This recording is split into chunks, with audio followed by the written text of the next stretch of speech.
Recuerdo cuando de niño aprendí los números y me pregunté hasta dónde puedo contar.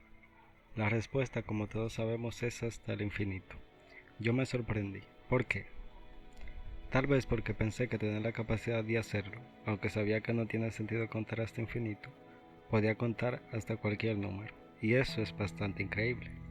En nuestro día a día no vemos cosas infinitas. Sabemos que los números irracionales son infinitos, pero también sabemos que se desconocen y siempre se desconocerán todas las cifras de un número irracional. Tal vez hayas oído hablar del límite de Planck, e incluso que el universo es infinito es algo que se está por demostrar. Entonces no parece haber nada infinito que hayamos comprobado y todo parece encajar con que no tendría sentido que eso existiera en la vida real. ¿Y qué pasa con el infinito matemático? Sabemos que es una buena herramienta matemática. Lo utilizan para aproximar y hasta para hacer demostraciones, pero a veces lo utilizan de una forma que parece mágica. No podemos comprender del todo qué está pasando. Es como si desafiase nuestro concepto de infinito. Sucede que sí lo hace. Y esto no se remonta a este siglo, sino a 2500 años atrás. Todo sucede cuando los primeros científicos de Grecia se ponen a hacer teorías acerca del origen del universo. Qué buenos tiempos aquellos. De los cuales surgen distintos pensamientos que a su vez provocan que surjan las famosas escuelas filosóficas que conocemos. Ellos dieron varias teorías para explicar cuál era el principio por el cual se generaba el universo. Cosas como el agua, el aire, los cuatro elementos o hasta algo que era indefinido pero indestructible, ilimitado e infinito. En estas disputas, el discípulo de Perímedes, Zenón, que defiende la tesis de su maestro, quien se oponía a algo infinito como este principio, hace sus famosas paradojas, utilizando estas como contraargumentos que dejarían en claro lo ridículo de aceptar un infinito actual. Entre estas paradojas está la paradoja de la dicotomía, que dice: el movimiento es imposible porque, si el espacio es divisible hasta el infinito, un móvil que parte del punto A para llegar al punto B tendrá que recorrer antes la mitad de la trayectoria. Pero para que eso sea posible, tendrá que alcanzar antes la mitad de la mitad, y así hasta el infinito, pues la línea siempre es divisible por 2. Tendría entonces que recorrer un número infinito de puntos, lo cual es imposible en un tiempo finito. Infinito actual, te estarás preguntando. ¿Hay dos tipos de infinito? Pues sí los hay. Está el infinito que es más intuitivo, el infinito potencial. Un ejemplo claro de este son los números naturales, ya que por más que cuentes siempre habrá un número natural que te falte por contar, lo que significa que para poder contar todos los números naturales debes poder contar hasta el infinito, porque los números por contar pueden y siempre seguirán creciendo infinitamente a medida que cuentes. En cambio, el infinito actual es un infinito acabado. Sería en el ejemplo anterior la encapsulación de todos los números naturales. Es este infinito que usamos para resolver este problema, que actualmente se puede ver como una suma que modela ir tomando mitades, como esta serie. Pero esta es una serie geométrica, la cual si resolvemos vemos que la suma al final converge a 1. Esto quiere decir que ya no hay nada que se tenga que recorrer. El móvil llegó a su destino. Así, una suma infinita tiene como resultado un número finito, lo que desafía completamente a un infinito potencial, ya que en este siempre habría un punto el cual falta por recorrer, o sea, un número que falta por contar. Pero sigamos con la historia.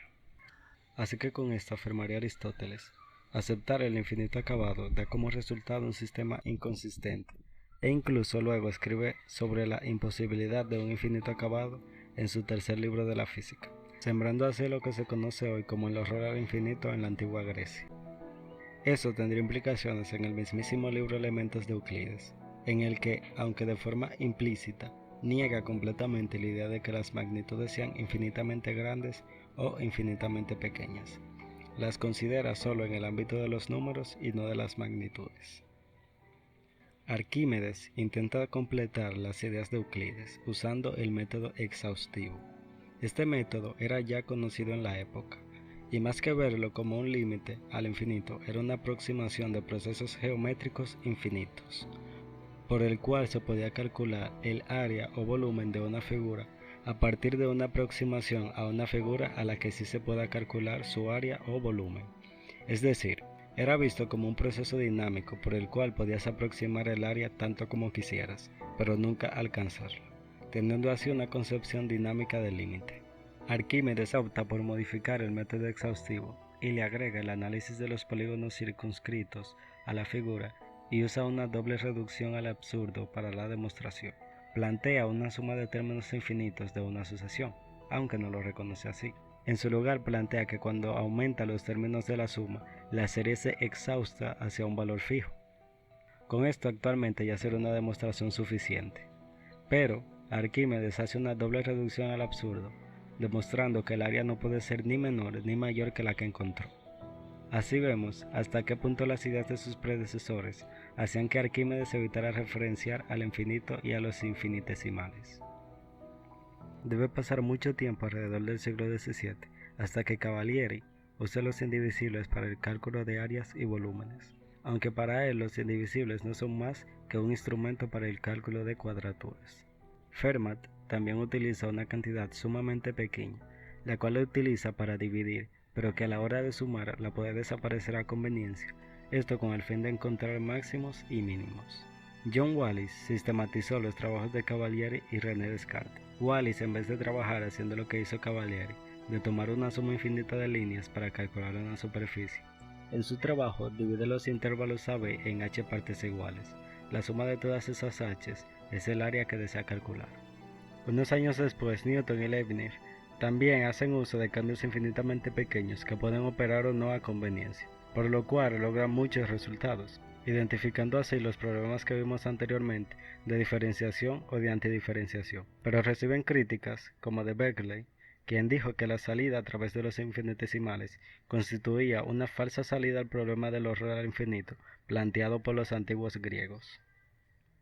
Newton se apoya en la física para intentar darle salida a este problema, creando así la teoría de fluxiones.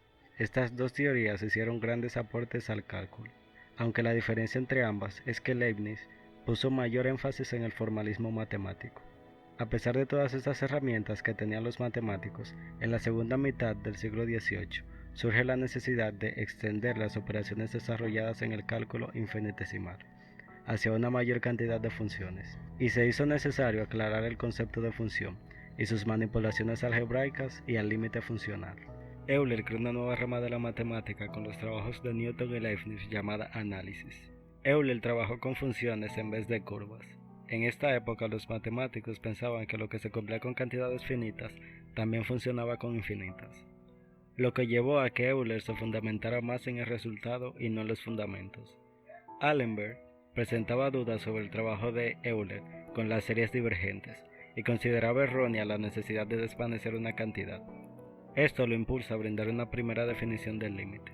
Se dice que una cantidad es el límite de otra cuando la segunda puede aproximarse a la primera, tan cerca como una cantidad dada, tan pequeña como se pueda suponer, sin que la cantidad que se acerca pueda sobrepasar la cantidad a la que se acerca, de tal suerte que la diferencia de una semejante cantidad a su límite es absolutamente inasignable.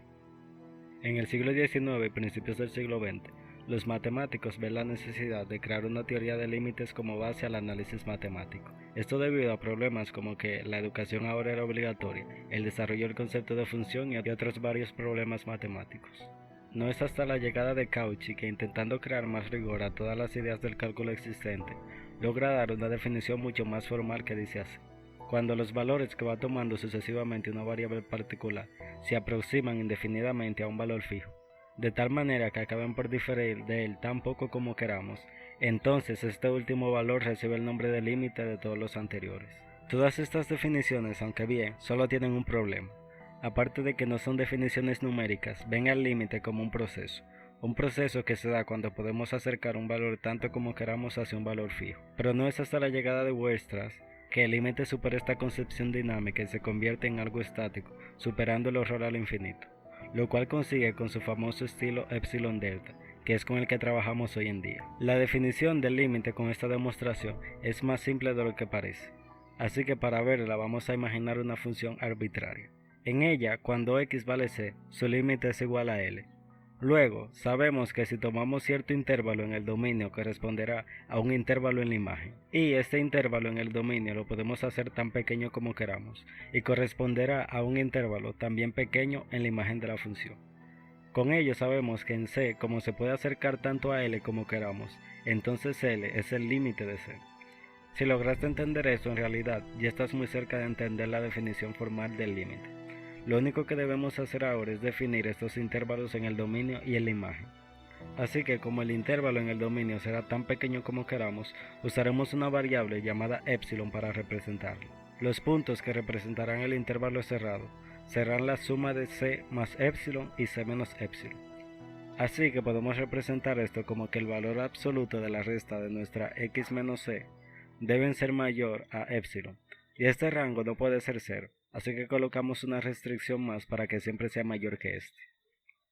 Así que si esto se cumple, también el intervalo en la imagen debe cumplirse, así que para ello usaremos otra variable llamada delta. Y la desigualdad sería que el valor absoluto de f de x, estando x en el intervalo que definimos anteriormente, menos el límite, que en este caso es L, debe ser menor que delta. En este caso no es necesario que coloquemos que sea menor que 0, ya que si el otro intervalo es menor que 0, este también lo será. Y esto es todo. Si entendiste esta definición, sabrás que da la idea de que el límite lo podemos atrapar en cierto intervalo que podemos hacer tan pequeño como queramos, dando así la intuición de que el límite en C es L, y logrando con ello fundamentar muchos trabajos matemáticos que requieren de una definición rigurosa del límite, y logrando quitar las ambigüedades de la definición de Cauchy. Para concluir, me gustaría que no vieras esta definición como algo acabado, ya que como vimos, las matemáticas ofrecen más flexibilidad de lo que uno podría pensar.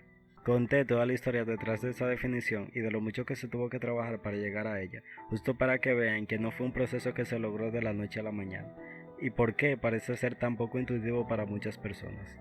Así que para esta ocasión quisiera que imaginen el avance de las matemáticas como un límite dinámico que se acerca más y más a una perfección misteriosa que desconocemos y que cambia según nuestros intereses, y no uno estático que básicamente ya es perfecto.